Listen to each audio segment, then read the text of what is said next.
All right, welcome everyone. So this is week 3 of our series on transformers. This week we'll be talking about pre-training. So the previous couple of weeks we learned a bit about transformers, the architectures, the models, the data that goes into them.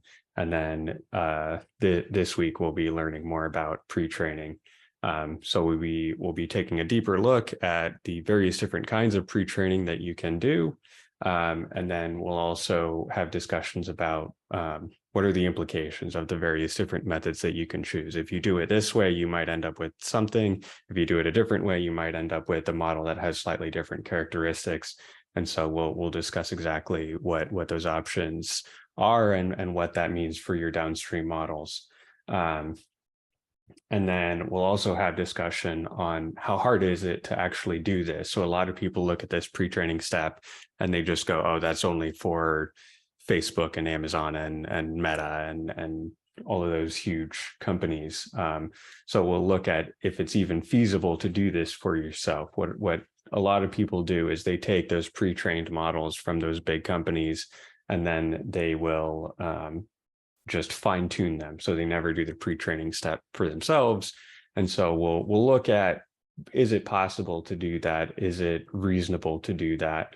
And then we'll also discuss some of the scaling of it. So a lot of these models are very, very large, and we can discuss why that is. Why is it that you need such a large model? Why can't you just train on more data with a smaller one?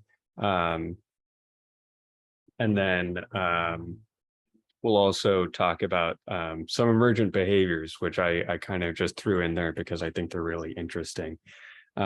So when you reach sufficient scale with these models with enough parameters, you can end up with something that is that yields performance that wasn't even possible with previous smaller models. And so we'll look at those and see some examples of that.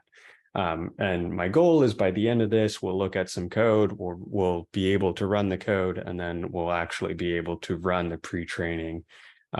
We won't be able to get very far because it takes some compute resources and some time to actually do the training, but we can at least kick that off and we can get started on that.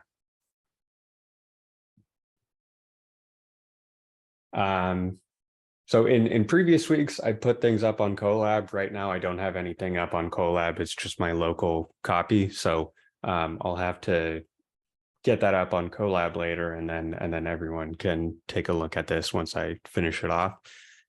So just warning, I have these other 2 Colab notebooks from the previous weeks, but this week's isn't up yet. So you'll have to just follow along with me on the screen.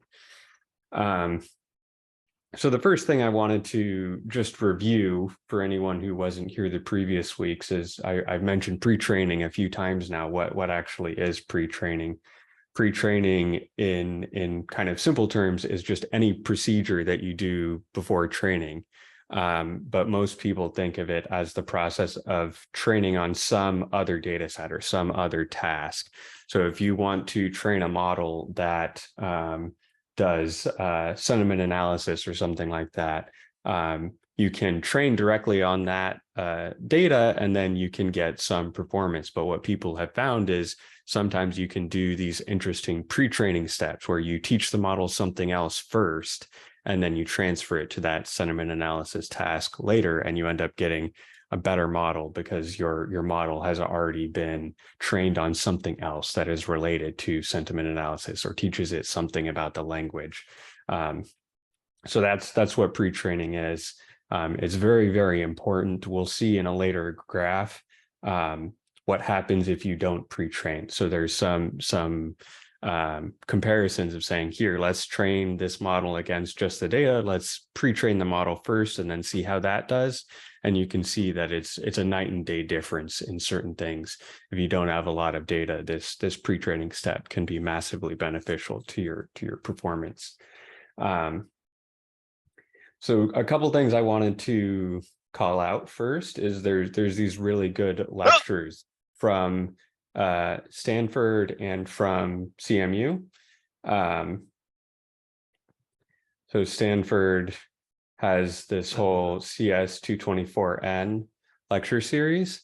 And so this week on pre-training, they have a whole bunch of TIT.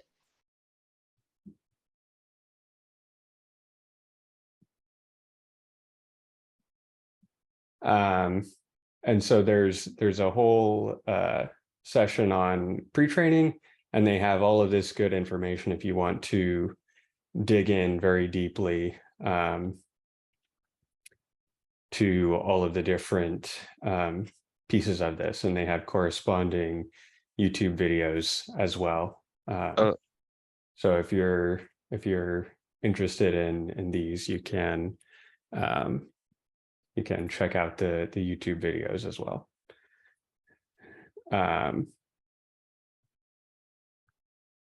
So there's the Stanford CS 224N, and then there's also a CMU course, and this one is actually even more recent. And so this has a whole bunch of new advancements that have occurred. I like this one a lot. The only problem with it is some of the production is not as good. It's just the professor on his laptop, and sometimes he walks over to the whiteboard and you can't hear him. So I really like this course, but the production is not quite as high as the Stanford one. So if you're looking for one, I would maybe start with the Stanford one, and then if you want some more advanced topics, you can look at the CMU one. There's a lot of really good content in there, and it's kind of funny because it overlapped a lot with the stuff that I talked about last week. They talked about the book's corpus text and Wikipedia and various other things like that. So looking at the actual pre-training, so we've mentioned this many times at this point, but the actual pre-training task is like, what do you want to teach your model before you do the actual final training? There's a few different options here of common ones. I'll start with causal language modeling. So this is basically just the task of next word prediction or next token prediction. So just imagine you're given this sequence, I am going to, and then the model is supposed to guess the next word. So there's a whole bunch of different things that this could be. It could be work, it could be school, it could be whatever else. And your model has to go and predict that next word. And this seems like a fairly simple task, but people have figured out that just training a model to do this makes it extremely powerful at other things as well. So you train it to just guess the next word, and then you do that for a huge pool of text, all of the internet, all of the books, all of the whatever. And then it teaches it a whole lot about the language while it's trying to predict the next word. And then you can go and you can take that and try to train it to do other things as well. And because it's learned so much about language, it can transfer well to these other things. So here's a visual of it, but just looking at what that might look like. So you have your start of sequence, and then you say the dog was chasing the, and then it says blank, and it's trying to guess the next word in the sequence.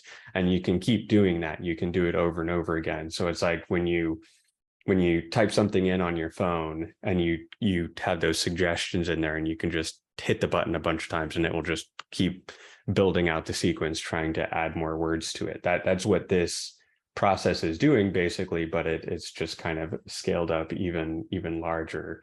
And so extra resource, if anyone wants it, HuggingFace has their own series of lectures for all of these things. And so the causal language modeling is typically associated with these decoder models, which is a specific flavor of these transformers. And so if you want to dig into any more detail specifically on decoders and causal language modeling, they have some videos on that as well. So causal language modeling is one of the options. And so this is kind of interesting and useful on its own, because you might have something where you just want it to complete strings and do something like that. So a lot of people have found this interesting for chatbots and stuff like that. So you can just plug in text and you can just say, here's my text, here's the bot's text, and then you just leave it blank. And then it just says, okay, I'm going to fill in what the bot is supposed to say right here. And you can sort of give it a prompt and say, what do you want here? And so this is kind of what, if anyone has played with ChatGPT recently, this is what ChatGPT is built with. So all it's doing is just guessing the next word. But if you format a prompt in the right way, the blanks that it will fill in will be something really interesting and useful. So this is one of the flavors that you might look at. So you might hear people call that a decoder or an autoregressive model. So a question about the mask. In this case, it's just saying that this is the word that you want to, it's just a word that wants to be guessed.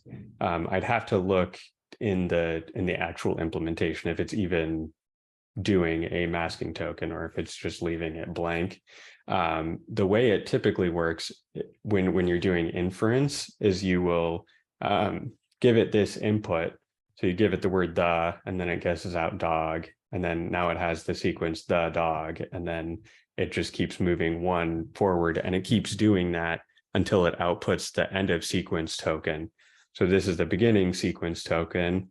And then at the end, it would end up with something like that, where it will say, okay, this is the end of sequence, and then it quits outputting more tokens over time.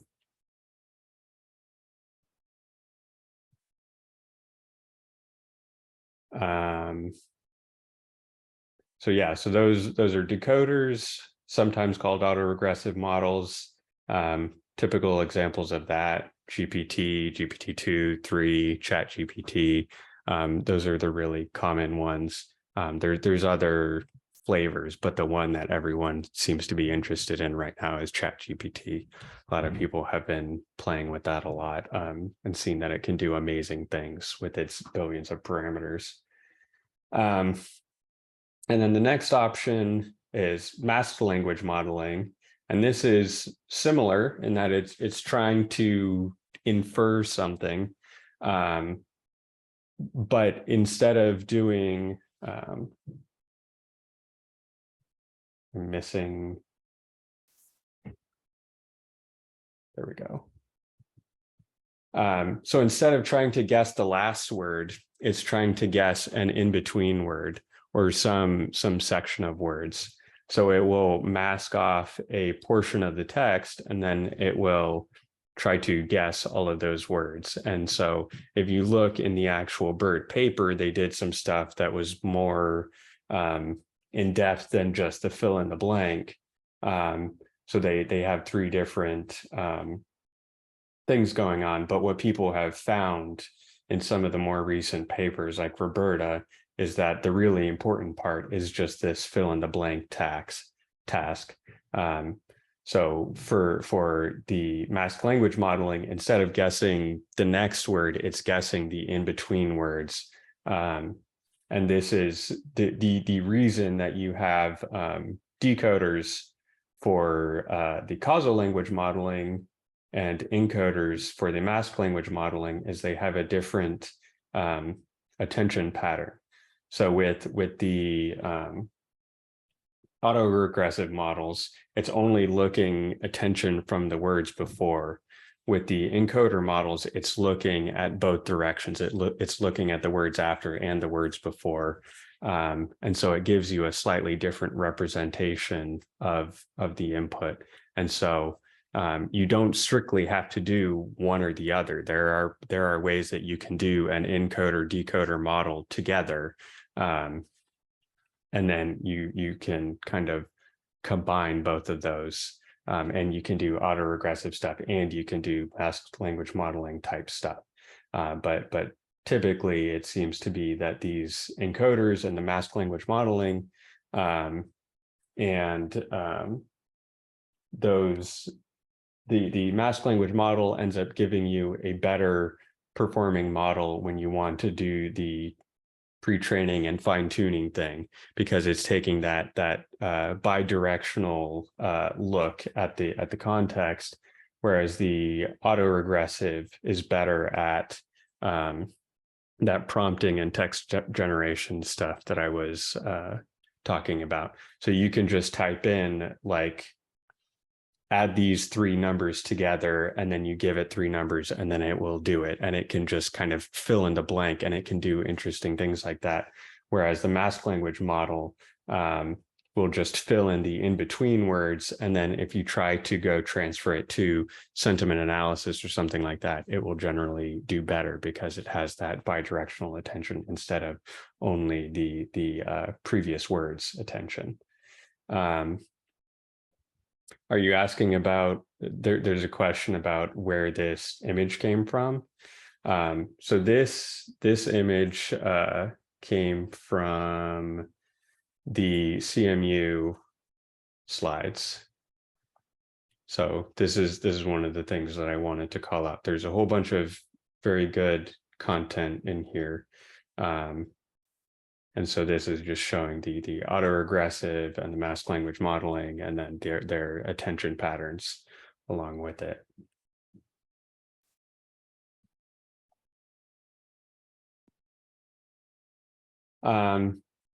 So those are your two options, and it really depends on what you're trying to do. So the GPT stuff, people have gone crazy for ChatGPT and all of the interesting things that it can do. But if you look at the typical tasks that a lot of people are training for, they end up using stuff like Roberta and Deberta lately, because they tend to do better when you're fine tuning on your own task for some specific thing. So these are very good. The mask language model encoders are very good for if you have some small data set and you want to fine tune it to do something, then that's probably the best choice. But if you're looking for like 0-shot, 1-shot, few shot performance, decoders actually end up doing very well because they're very flexible. You can do a lot of different things with them, and just that next word prediction can end up getting you some interesting behaviors. And so those are your two options. And then the next thing we can look at is like, how hard are these actually to train? So people talk about these huge 100+ billion parameter models, and they look at that and they go, I can't even fit that on my system. How am I possibly going to train that? And so a lot of people have done research on how important is the scale. Do you actually need that many parameters? How hard is it to train them? Can you scale it down and make it actually fit on an individual system? And so we've gone through these various ebbs and flows of people scaling up models to ridiculous capacities, and then people trying to condense that back down into something that can be reasonably trained on an individual system or a small cluster of systems, instead of Microsoft's biggest cluster possible or Google's massive set of TPUs. So this is from a paper on cramming. And so their whole goal was, how far can you actually get with a single GPU in a single day? And so they're trying to optimize it the best that they can to try and approach the performance of these massive compute budget pre-trained systems. And so you can see some of these compute budgets and how colossal they are. So like the original BERT can be trained on 8 V100 GPUs, and it takes 11 days. Or they originally did it with TPUs in 4 days.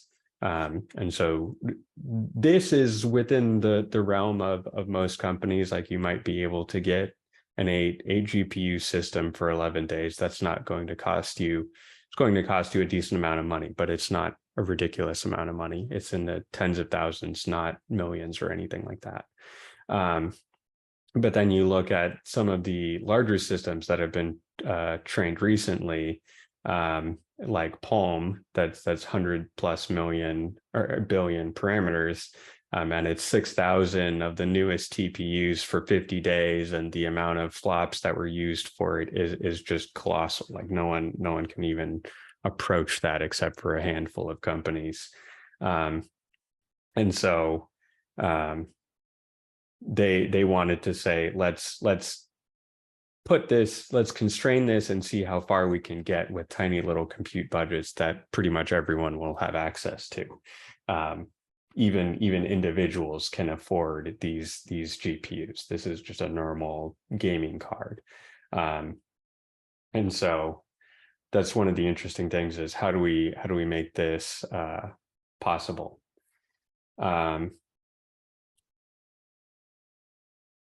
So there's a question about the 50 days here. So, I mean, yeah, it's a huge model with billions of parameters split across all of this hardware.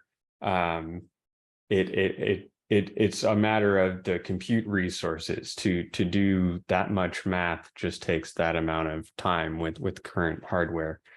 So it's not necessarily the amount of time that it took for them to develop, but it's the amount of time that it took to do the processing. I'm sure that the amount of experiments and development work that went into this was way more than 50 days. Exaflop is a measure of the amount of operation. So that's the amount of calculation that had to be done to do this training procedure. It's not necessarily performance, it's just how much work. So for example, if this is a 2080 Ti, can output 5 exaflops in a single day. If you ran it for 2 days, then it's going to be 10 exaflops, for example. So it's not necessarily the performance of the system, it's just the amount of work that was done to create this model. So this is a really interesting graph that came from, there's a paper on neural scaling laws. And I think this one is pretty interesting and worth looking at too. So I'll just look at the graph here for now, though. So one of the things that we did last week is we started off this pre-training step. And so we ran the training for a while. It ran for 2 hours or something. And then someone in the Slack actually was like, hey, it looks like the output of this is just nonsense still.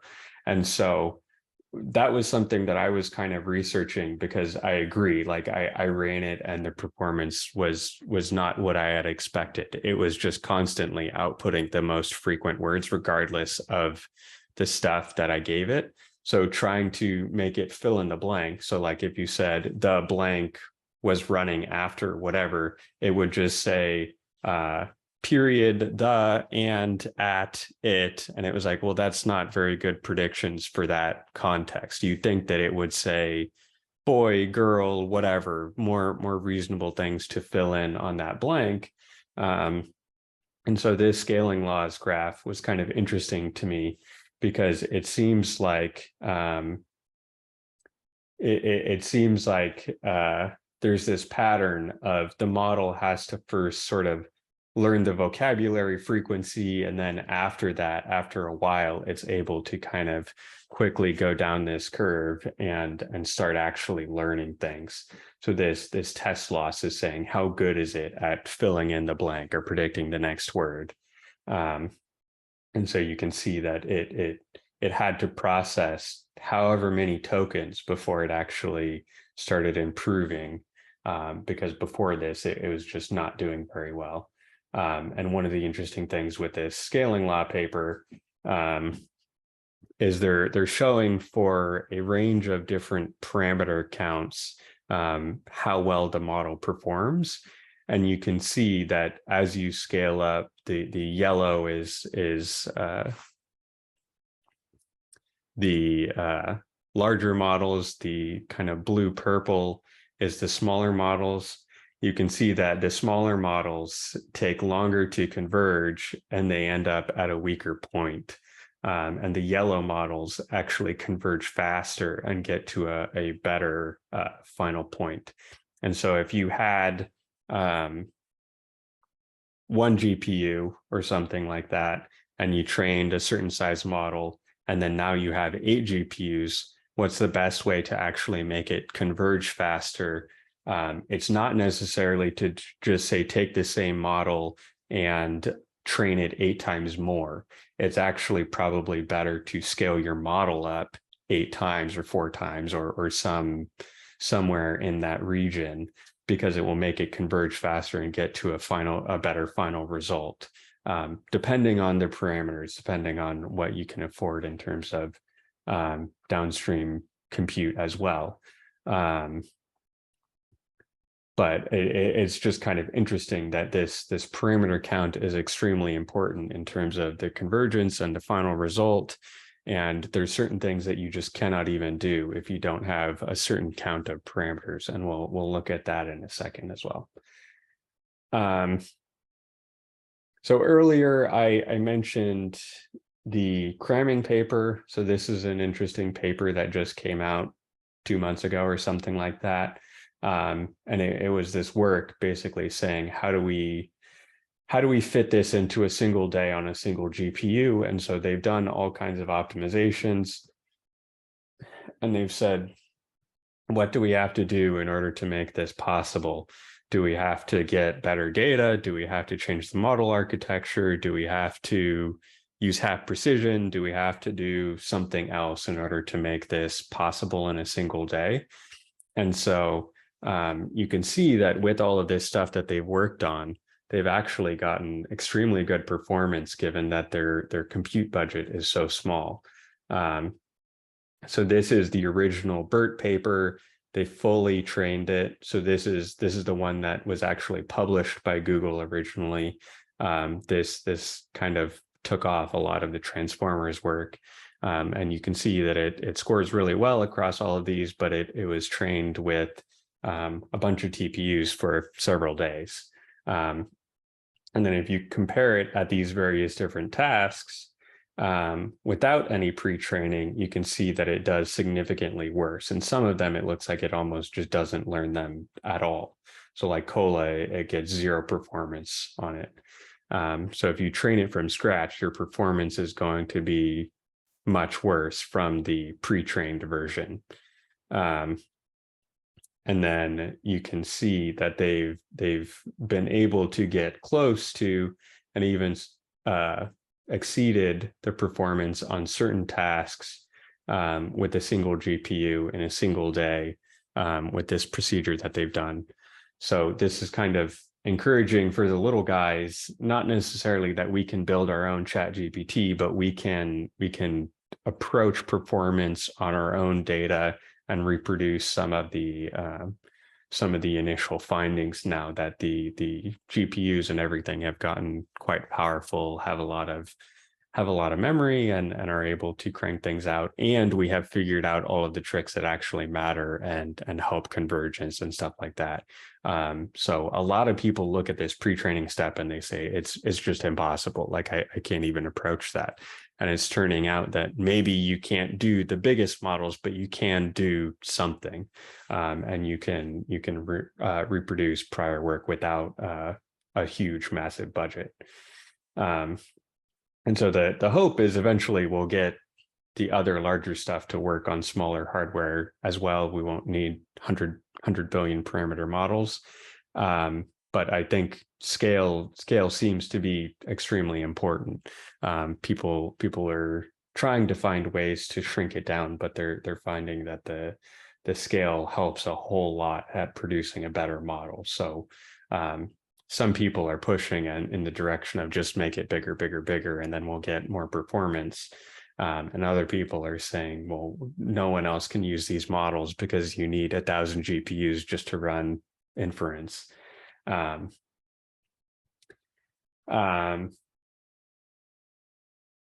So I think this paper was really interesting because they were showing that you can do that in a day, and then they're saying, okay, with our improved parameters, let's go scale that back up again. And they said, now let's do 2 days worth of training with 8 GPUs instead of 1 day and 1 GPU. And then they found that they can even approach the performance of Roberta. And Roberta is a model that was trained much longer on more data than BERT and all of that stuff. So Roberta was very scaled up in terms of compute and heavily optimized. And so it's pretty interesting that they're able to get this out of what could be crammed into a single server, whereas Roberta was tons and tons of GPUs. So along the way, I mentioned some things about emergent behaviors. So this is kind of this interesting phenomenon that below a certain threshold of parameters, it seems like things are just not possible. So this is a slew of different tasks. And you can see that this is scaling up the number of parameters of the model, and doing certain things. It's functionally not performing at all. So you can see that it's just random guessing. That's what the dotted pink line means, is this is the point of random guessing. And no matter what tricks they tried to apply, they couldn't get any performance out of it until the parameter count reached a certain point. And so you can see that the parameter count increased beyond this, and then all of a sudden it's able to solve these new tasks, which is extremely interesting, that it wouldn't be a smooth curve where it's like, okay, 30% bigger model gets 10% better performance or something like that. It's the case that it simply can't do something, and then all of a sudden it can do something once you reach sufficient scale. So I think that's kind of an interesting phenomena that a lot of people have been researching. So I think those models are pretty interesting when you get to that kind of edge scale of this is the largest thing anyone has ever built. And if you're interested in those things, there's this open source project that happened a while ago called Bloom. And it's this initiative where they got a grant for, I don't remember how long it was, but I think it was like a couple months of one of the biggest supercomputers. And then they kind of crowdsourced all of the research into, given 2 months compute with this amount of GPUs, what's the best possible model that we could output? And so they had a whole bunch of people research, okay, we should try this kind of model with this kind of data, with this kind of hyperparameter, with this kind of whatever. And so they kind of farmed it out to a whole bunch of people to research each of the individual choices that you would make and how things would scale, because this whole, let's build 176 billion parameter model and train it for two months. You have to be pretty confident that what you're doing is kind of optimal. And so if you're interested, you can look through, and they have very detailed logs, and you can even see their dashboard showing the performance as it improves over time. And so very interesting, lots of details in here if you're interested in something like that. There was another one recently from Facebook as well, that they had a sort of detailed training log, and they listed off all of the things that the model failed because of some hardware error, and then they had to go back and revert to a previous checkpoint. And it's pretty interesting to see that, like, even the leading companies have those simple bugs in their code or problems with whatever else that causes them to need to do restarts and kind of manually go in and tweak things. So that's kind of the theoretical content for today. I wanted to finish us off with a look at some code directly from HuggingFace. So in previous weeks, I've shown some code in the notebooks about making your own tokenizer, grabbing your own data set, picking out a model, and stuff like that. But HuggingFace has recently put out these various scripts, and I thought that it would be good to actually just use their tools instead of trying to write the entire procedure myself. And so we can look at a couple of the different options of the stuff that I just talked about. So there's this file run CLM. So this is the causal language modeling that I mentioned previously. And then there's the run MLM, the mask language modeling that I mentioned before as well. And so this is basically various different options of scripts that will allow you to do this pre-training task, whichever one you want, CLM or MLM. And basically what you need to do to reproduce this is you pull this file down to your system, you install transformers, and then you go and you run these scripts with the parameters that you want. And so we can look in more detail at these files, what they're doing, and how you use them. So here's an example of how you would run the causal language modeling. So you go in and you just say, run it with Python, the run CLM Python file, you tell it what model you want it to run. So in previous weeks, we've looked at the model hub. You can plug in basically any relevant model, but GPT-2, GPT-3, probably decent starting points, specifically for causal language modeling. And then you can plug in a data set name. So in the past weeks, we looked at some of these data sets, the book corpus, the wiki text, various other ones. You can just look at the HuggingFace data set hub and then plug in those different options there. Last week, we looked at the Amazon reviews multilingual one. So if you wanted to, you could plug in that data set, Amazon reviews multi, and then it would train it against that data set.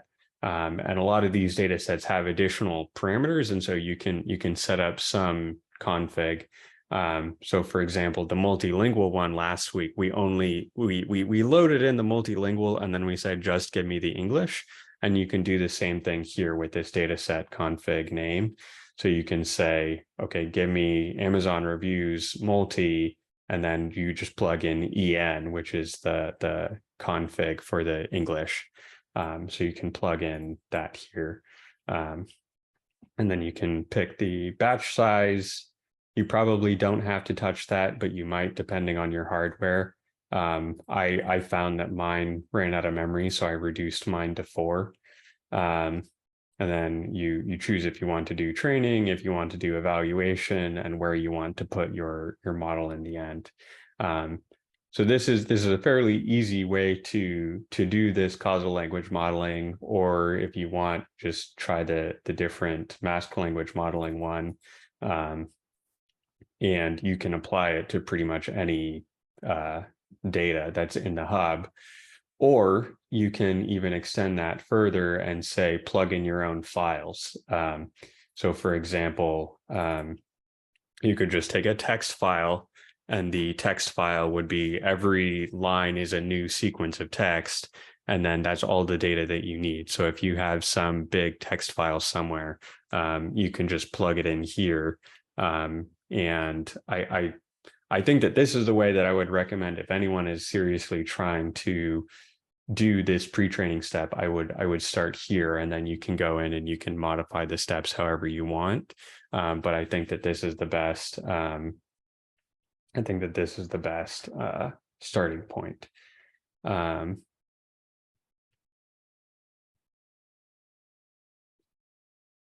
There's a question about Anaconda prompt, Windows prompt, or Linux prompt. So in this case, you can run this from anywhere that can run Python. So you just have to, I can actually show this running in a second. But you could plug this in any of those if you have the correct things installed. Yeah.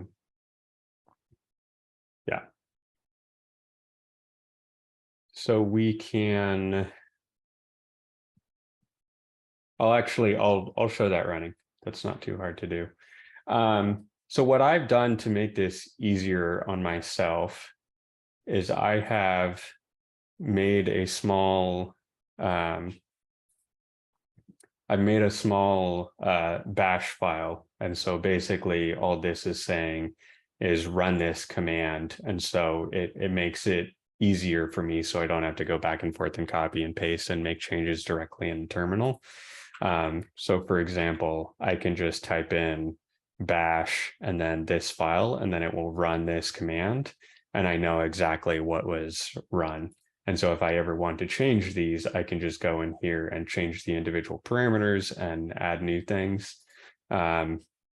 Instead of having this pasted into the terminal and then needing to scroll around and change a bunch of parameters. So you don't have to do it this way. This is just something I've done for my own convenience. So that's why I have this this bash command here. So I can run this and we can see what this will do. And then I will go back and I can walk us through the code and what exactly it's doing, what these outputs are and stuff. So in this specific case, it loaded in a small sample of the wiki text data set. And so you can see it ended up with this many examples, which is not very many because it's kind of just a small data set to toy with. And then across the bottom, you can see that it's training now. And then we can dive into the code in a second, but I figure I'll just kind of show some of my tooling here while it's running. So a common thing that you probably want to do is you want to look at your GPU, make sure that it's being utilized properly. If you have multiple GPUs, you want to see that all of them are being utilized properly if that's what you expect. So for example, this is that is the NVIDIA SMI command that will show kind of the status of your GPUs and how they're running. And so this is a super common command that I use that I highly recommend other people use. You can do a watch. So let me take a step back. You can run NVIDIA-SMI and it will output one time this output on the status of the GPU. But to extend that to get continuous monitoring, you can do watch. This is specific to Linux, but there's similar ways to do this on other systems as well. So you can do watch and then -n, and this -n is telling you how often to do that polling. So if you do 1, it will do this command every second, or you could do 5 or 10 or whatever else. And so this is just basically saying continuously do this thing every second. So every 1 second it's running NVIDIA SMI, and it just kind of keeps this dashboard up for me. And so I can see continuously what's running. And so if you have multi GPUs and you've set things up correctly, you can actually see that all of these are probably above 90% utilization using a certain amount of memory. And also correspondingly, you can change your batch size. So that's one of the arguments here. So you can see that I have it set to 4. If I had more GPU memory, I might set that to 8 or something else so I can utilize the whole thing. And so right now, I don't have things set up to use all of the GPUs at once, but if you did, you would expect to see these numbers light up as well. Right now, they're just going unused. So this is a good step to double check that it's doing what you want and everything's getting utilized. And so another one that I wanted to call out is this tool HTOP, and I use this a whole lot too. So I run these in separate windows. I have the NVIDIA SMI, and then I have the HTOP as well. And so this helps me monitor the memory of the system. And then it also lets me see the CPU utilization. So if you have something that's highly multi-threaded, you might expect all of these to be lit up. I only am using a certain number of workers to actually prepare the data, and then the rest of the work is being done on the GPU, so we don't actually see that much activity here. But we can see that it's using 26 gigabytes of RAM. And so you might want to monitor this just because you want to understand the constraints. If you do more workers, you might use more memory, you might run out of memory. And so this is something important to be able to monitor as well. The first one, the command that I used is watch. So I do watch -n1 and then NVIDIA SMI. NVIDIA SMI, you should have this installed if you installed CUDA and everything correctly. That will come in. You don't have to install that separately. So this that I'm using is Virtual Studio Code. So this is I believe it's Microsoft. But yeah, this is I have recently gotten acquainted with this, and it's good. You can do regular code like this, Python, you can do all kinds of different languages. And you can also, with the right extensions, you can intermingle it with Jupyter notebooks. So this is a Jupyter notebook inside of it, and you can do source control and all kinds of stuff like that.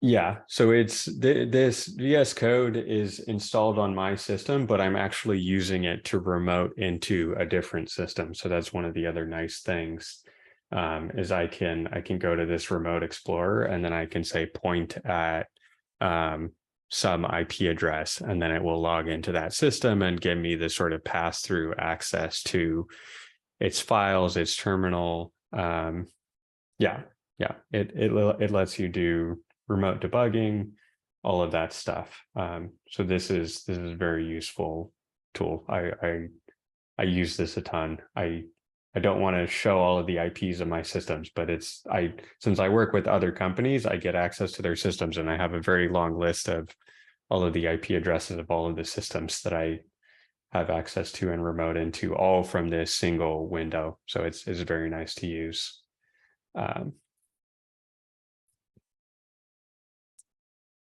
I don't know, do we have any questions up to this point? My plan now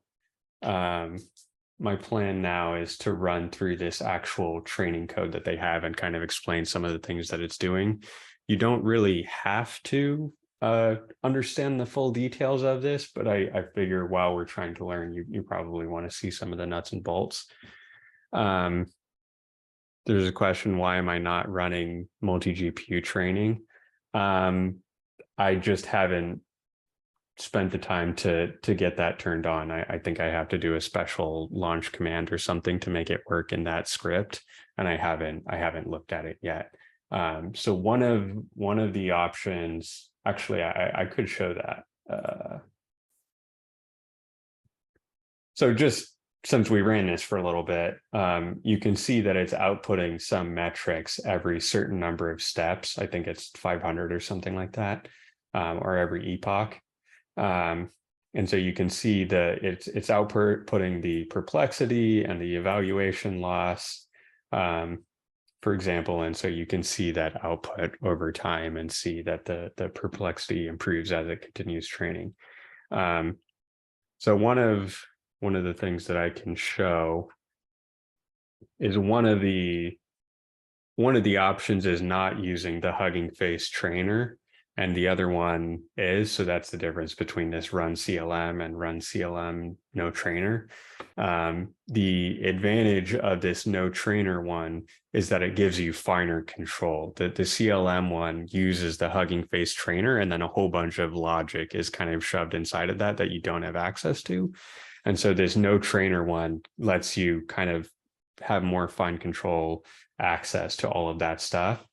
But the downfall of this one is it's not automatically giving me that multi-GPU stuff. So this is running the other one that's using the trainer, and this one we'll see actually does light up all the GPUs once it gets running. Yeah, so you can see the memory's filling up, GPUs are starting to be utilized. Yeah. So this script is doing multi-GPU. This one I just have to configure it to do that. But they are doing roughly the same thing.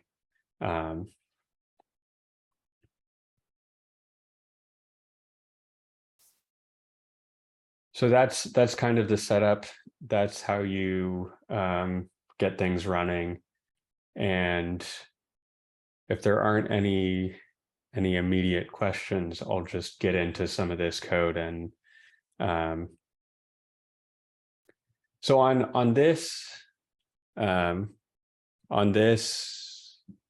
run CLM, the multi-GPU is automatic. On the no trainer one, I think it's supposed to work with this accelerate library, but I haven't looked at it too closely. I just ran that today. Yeah.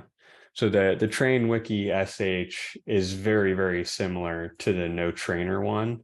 The only difference is that the command that it's running is run CLM versus run CLM no trainer. So they should functionally be doing similar things.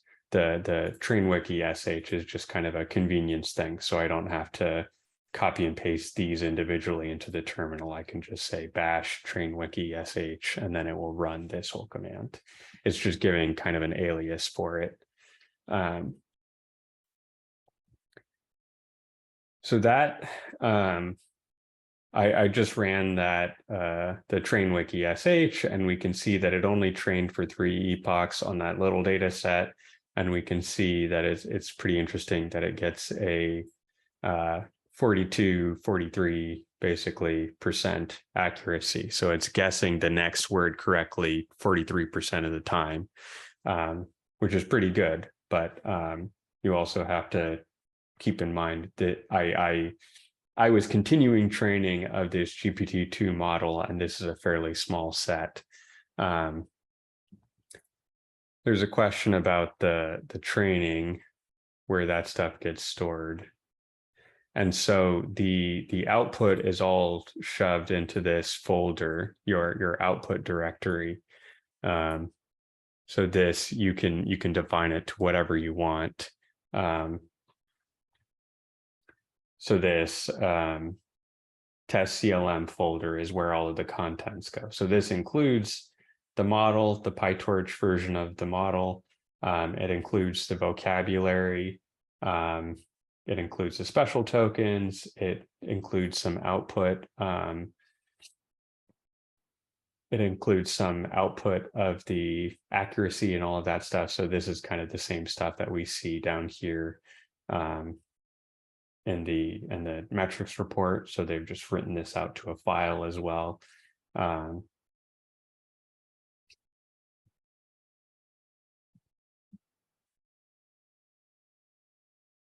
Why do I use JSON file for results recording and not a data frame?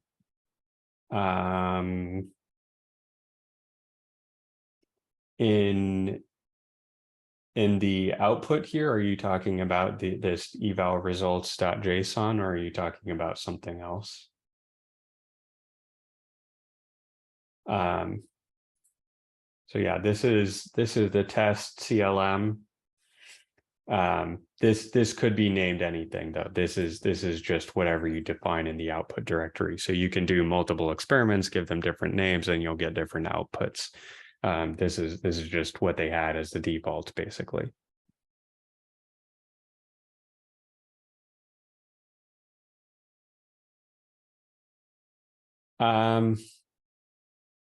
I'll answer those questions when we go through the code. Some of that will become more clear when I show the various options that are inside of this.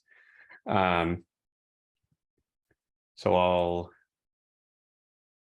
show the code now.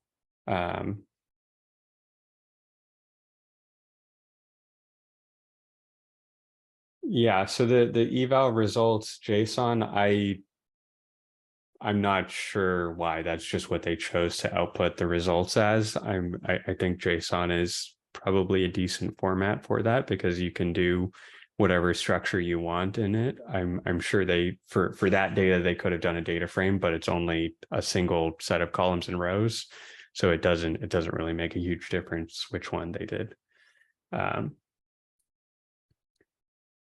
So going through and kind of revisiting some of the stuff that we've touched on in the past, we looked at data sets in the past. This is one of those HuggingFace libraries that allows you to load in a whole bunch of standard data sets. So you can pull in wiki text, for example, is the one that we've been training against. You can pull in books corpus, you can pull in C4, you can pull in all kinds of different data sets with this library, and you don't have to do a whole ton of work with it.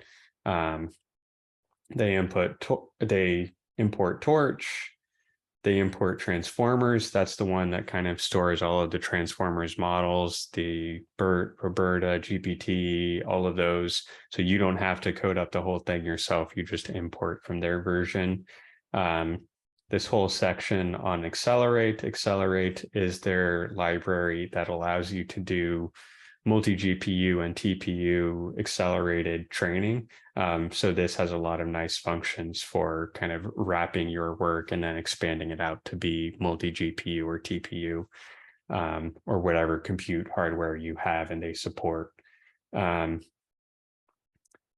So one of the functions I want to call out is this auto model for causal LM. This is kind of the magic function that allows you to just say, give me GPT, give me some other causal language model. You just tell it which version you want and it will kind of summon it and construct it for you. And you can choose if you want it to be the pre-trained version or the unpre-trained version, and just kind of load that in fairly easily. So looking through the different options, we've seen a few of these already, but I'll go through. So the data set name is what I have in that wiki page. So you can just say wiki text or book corpus or something else, and it will try to import that. And then the config information. So that was the example I was mentioning earlier where, like, for example, that multilingual Amazon reviews data set, you might point it to English or multilingual or Chinese or whatever different option. And then it will take that certain subset or command of your initial data set that you mentioned. So that works if you have data sets that are already on the dataset hub, but it's entirely possible and likely that you might have your own data. So if you've gathered your own text, if you format it in the right way, they can do CSV, JSON. They can also do text. I don't know why they don't mention that here. I feel like text is probably the most common format. But if you do a text file, you basically want every new line to be a new sequence of text. So if you had a book, one book would be just extended across one line, basically, because it's all one continuous segment. And so it can automatically do a validation split for you. By default, it will just split off 5% and then try to do validation against that. But alternately, you can give it your own validation file, same format as the training file. And then model name or path, this is pointing to the model hub. And so pretty much anything that you see on the model hub, you can import here. And you can also bring in local files. So if you've already trained some model, you can just say, continue training this checkpoint that I already have versus load it in from the model hub. Configuration name, tokenizer name. So one of the things that we discussed last week was building your own tokenizer. So right now, these will automatically bring in the tokenizer relevant to a certain model. So if you bring in GPT, there's an associated vocabulary and tokenizer with it. But if you want to bring in your own that you've trained on your own vocabulary or language or special keywords or whatever else, you can bring that in here. And so we had examples of that in previous week of how you would build your own tokenizer and vocabulary and everything. And so with this, you could just plug it in here, and then now you've got your new tokenizer that's associated with a new model. The training batch size, the evaluation batch size, learning rate, weight decay, the number of training epochs, how many loops through the data you want to do, maximum training steps. You can set this if you want to and say, okay, just do 100,000 steps regardless of the number of epochs, because a lot of the times people measure it in terms of steps, not in terms of epochs, because our data sets aren't all the same size. So you want to kind of compare what happens with 100,000 steps of wiki text versus 100,000 steps of book corpus. And they're differently sized data sets, so comparing number of epochs doesn't really make sense. Gradient accumulation steps, if you want to change that and you know what you're doing with that. The learning rate scheduler, number of warm-up steps, output directory we looked at before, that will just choose where you place the model and the metrics and all those output we saw in the directory before. The model type, I'd have to look exactly what they mean here. I don't know if they mean the CLM versus MLM versus PLM thing. I'm not entirely sure. I'd have to look at that. Various other more in-depth options. But one of them related to the question that was asked earlier is you can directly have it push the model to the hub. So you finish your pre-training, it just pushes it directly to the hub once it's done, and then you can go and you can go load that in again for a different format thing. So you pre-train your model, it goes to the hub, and then the next time you want to fine tune it on a specific task, and you can just say basically model hub, load this model that I just stored away, but this time do it for a certain sentiment analysis formatted model instead of a causal language model formatted model, and it will import that for you. Yeah, so that's the big huge list of all of the options that you have with this. One of the things I called out a second ago is you can do CSV, JSON, or text files. And then a lot of this is setup code. This is loading the data set. So this is the stuff that we looked at before with the data set library and the data set hub. So basically what it's doing is that load data set function that we looked at in the past, where it's basically, this looks fairly simple, where it's just like, okay, load data set and then wiki text, book corpus, whatever you want to enter here that's on the hub. And it will load that in and bring that in the right format for you. So you load the data set. This is the code for if it's on the hub. This is the code for if you just brought your own text file. And then here's the part where you start bringing in the full configuration if you are taking something that was pre-trained. So if you bring in GPT, you want to pull in the correct tokenizer and the correct model together. And so what this will do is you basically tell it, okay, give me the full configuration for GPT. And this is the config. And then you pass that config to the tokenizer. And then the auto tokenizer will say, okay, find me the GPT tokenizer. And now you have the right version that's associated with the model. So now you have your tokenizer.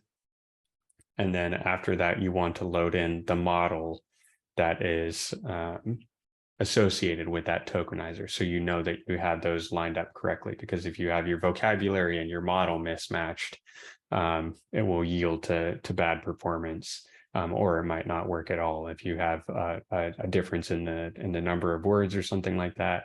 It just simply won't work. So you've loaded in the tokenizer, loaded in the model, and then now we get to the point where we can actually start preparing some of that data. So before it was just in raw text format, but now we want to actually apply the tokenizer and do some other formatting in order to get it to the proper state to actually train. And so the simplest thing is you basically just run the tokenizer against that data. And so what that tokenization step will do is you have your raw text, and now it will break it up into the subword pieces that we've talked about in the past, and then it will also map them to their IDs.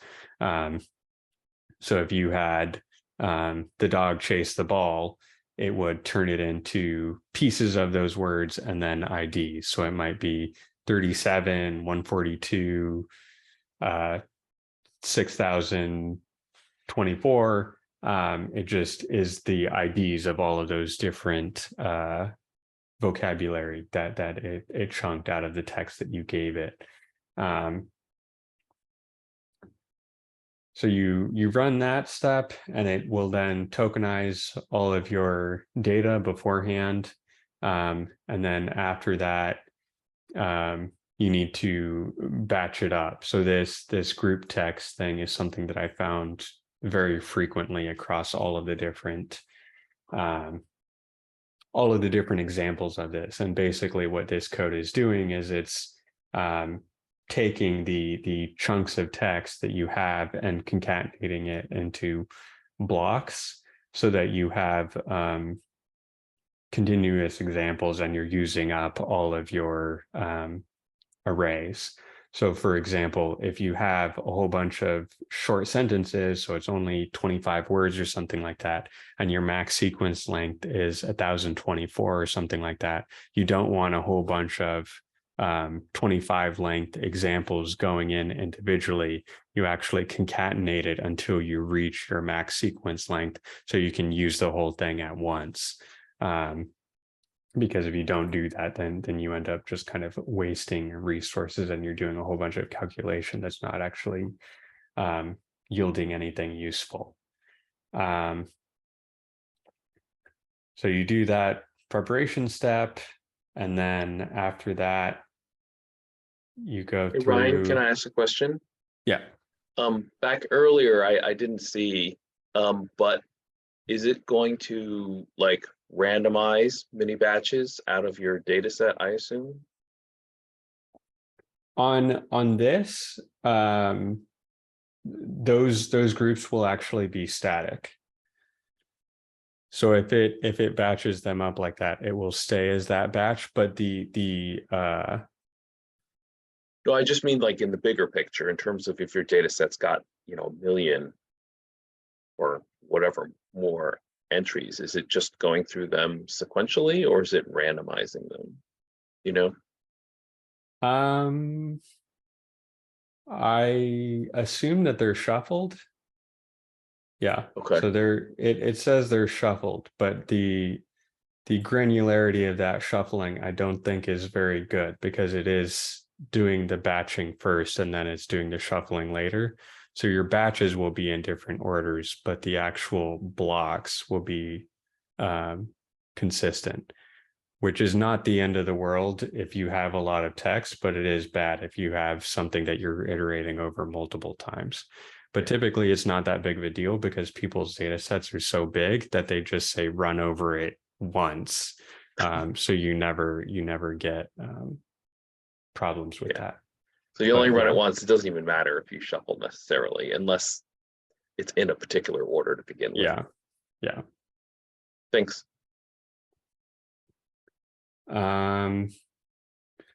So this is all defining things about how much we want to train. So the number of steps we want to take, the number of epochs we want to do, our learning rate scheduling.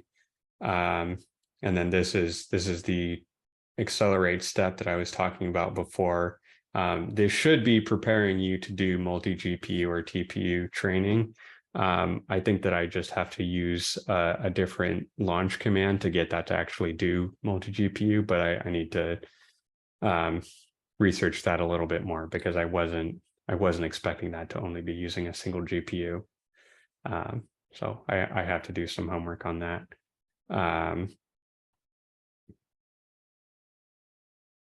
So now we saw this output earlier during the training. It prints off a whole bunch of stuff. You can see number of examples, number of epochs, batch size, all of that stuff, the number of trainable parameters. And so this is just an output showing all of the different kind of settings of your training run that you're doing. And then looking at the actual training step, it's pretty minimal if we look at what's actually in here. So this is the one running without a trainer. So I expected more to be here, honestly, because I thought there was going to be a whole bunch of work done here, but it's fairly simple. You're iterating through the epochs. So if you set that through for 3 epochs, you're training over your data set 3 times, setting it to your model to training mode, and then you're looping through the data. So every loop through the data is 1 epoch. And then if you wanted to start from a previously trained model, it would load the model right here for the first time. And then the actual portion of code that is doing the training is just kind of this right here. So basically you're saying, give my model the batch of data, and through that whole thing is trying to predict the next word. And then internal to the model, it's also measuring how did we actually do at predicting the next word, and it's outputting a loss and saying, try to minimize this score, try to get better at this. And then it's just taking the backwards pass and it's optimizing that model over and over again. So this is really kind of the core piece, just the back prop, making predictions, correcting those, and trying to go back and learn from the data that you have. And then it does some evaluation. So it measures its performance and says, how did we actually do at trying to predict the next word? We've talked about perplexity in the past. So this is just a metrics of how well it's doing. And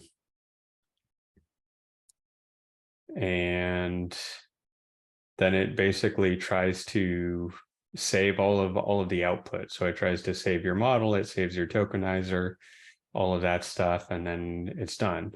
So I think it's pretty interesting that even sort of the expanded version of this, like 675 lines of code, is a decent amount, but we were able to cover that in 10 or 15 minutes. And I'm sure that there's bits and pieces that we would have to sit through and read in more detail to fully understand.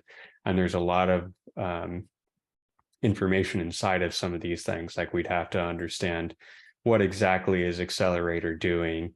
It's probably doing some magic with moving the model and the data to the correct places and doing half precision. And there's probably tons of details hidden here But in general, just using the tools that they've given us, it's not really extremely difficult to understand. So like another area is the model. It's doing its own loss calculation inside of it. So we don't know the full details of that.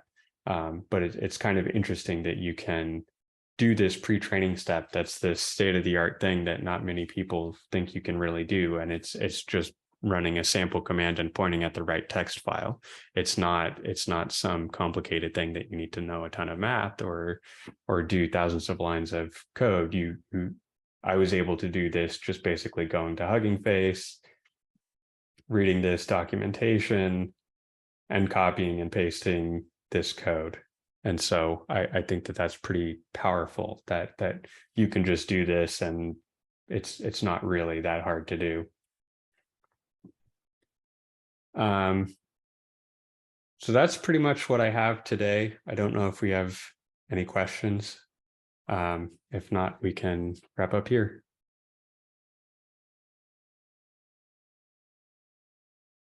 Hey, Ryan, super quick question.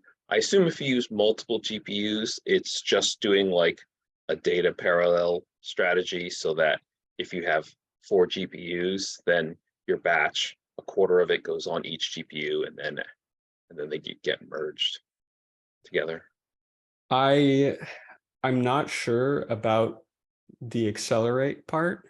So the accelerate part is what is doing that. And it seems that data parallel is not as popular anymore. A lot of people are trying to do, I don't remember exactly what it stands for, DDP or some of the other options where it's actually splitting the parameters across multiple GPUs and maybe the data as well. Yeah. It's not as simple as saying 4 of the batch goes here and 4 of the batch goes there. People that is what I have done in the past, is I basically say, okay, take my model and then wrap it with a certain data parallel wrapper. And most people seem to be avoiding that lately. They seem to prefer the DDP because it's faster and can scale to more GPUs and stuff like that. So I haven't used that option as much, but it's not as simple as just saying for here, for there, or anything like that. Okay. Yeah, and I guess it makes sense that if you pick one of the huge models, they're not going to fit in memory on a single GPU, TPU. So you have to spread it out across multiple devices. Yeah. Cool. Thanks.